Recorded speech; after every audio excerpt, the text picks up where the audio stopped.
2016 is a presidential year, and as you would expect, candidates from across the aisle are talking about public policy. Joining me now to talk about national public policy as it relates to retirement plans is the president of Empower Retirement, Mr. Ed Murphy. Ed, thanks for joining us on the show today. Thank you, Jeff. Pleasure to be here. Many of the conversations up for the last 6, 7, 8 years have been focusing on healthcare. In your estimation and Empower's estimation, is now the time to talk about national public policy as it relates to retirement plans? Absolutely, Jeff. And I think if you look at, particularly over the last 3 to 4 years, there's been an active dialogue around the retirement issue in this country, both in academia, the legislature, and certainly in our industry. And we welcome more voices to the conversation, frankly. We do have a significant challenge in this country in that we have some 50 million Americans today who do not have access to workplace savings. And that's something that we're very passionate about at Empower. I think it's something that the industry is very focused on. And if we don't get those individuals into a workplace savings program, we know they just won't save for retirement. So we think that it's a combination of the private sector coming together with the public sector to make this work and to build on the strength of the program that we have today, which I personally believe is a very strong foundation to build off of. And healthcare, we're going to talk to Dr. Van Harlow in a little bit about the importance of healthcare. Healthcare is certainly a critical issue, so we don't want to diminish that in any way. But that's a component of retirement savings. I mean, really, you have to look at the total perspective, the total time from the beginning to the end of a person's life. And so healthcare is certainly a vital portion of that. I couldn't agree more, and I think that if you look at the #1 expense that a consumer or an individual will face in retirement, the discretionary expense, it's out-of-pocket healthcare expenses.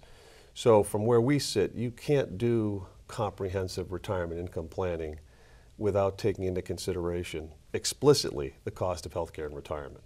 And so that's something that, as a firm, we've been very focused on in bringing those two together, the cost of healthcare, retirement savings, and looking at them as one.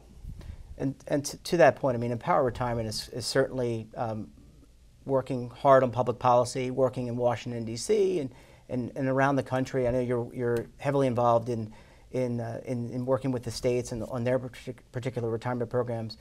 You outlined some of your vision for Empower Retirement, but can you go into a little bit more detail about maybe some plan design, plan provisions, things that you see as a firm at Empower that you would like to see come to fruition, maybe this election year and beyond? Yeah, sure. I mean, I think that the environment right now in Washington, and I don't think it's just because it's an election year, but the environment in Washington around retirement is at the highest level I've ever seen on both sides of the aisle.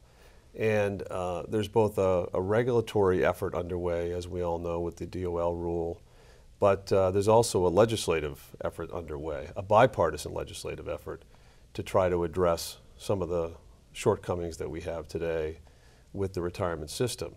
But I think before we talk about some of the challenges, let's look at what we have today. We have a system that includes some 90 million Americans. It's arguably one of the most successful rollouts of a public-private endeavor in this country's history.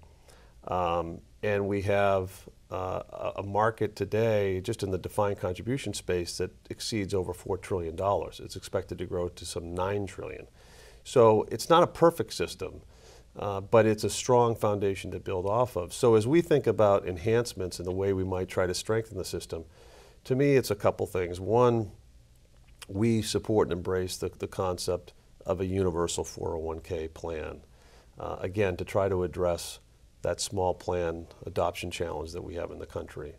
The second is, I'd like to see some tax credits for small companies who set up these plans so that they can offset some of the startup cost. Third, we would support the auto IRA concept. I see that as sort of a precursor that ultimately leads small companies to adopt a 401k plan, but at least it gets small companies engaged. And one of the challenges that is raised, particularly in Washington, is that you're mandating small companies to adopt these plans.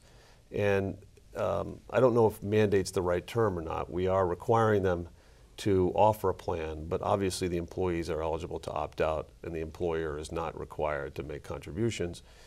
Again, if we're going to get serious about saving the savings crisis in this country, we need a combination of private sector, public sector working together, and frankly, I think we need legislation. And we have Social Security, which is something that everyone is mandatory and everyone has to participate in. So I think more to come on that. Ed, really appreciate your time, and hopefully, 2016. This is a great beginning of the year. Maybe we get some of the candidates, policy advisors, on the show as well. That would be a great idea. Ed Murphy, thanks for joining us. Thank you very much, Jeff. Appreciate it.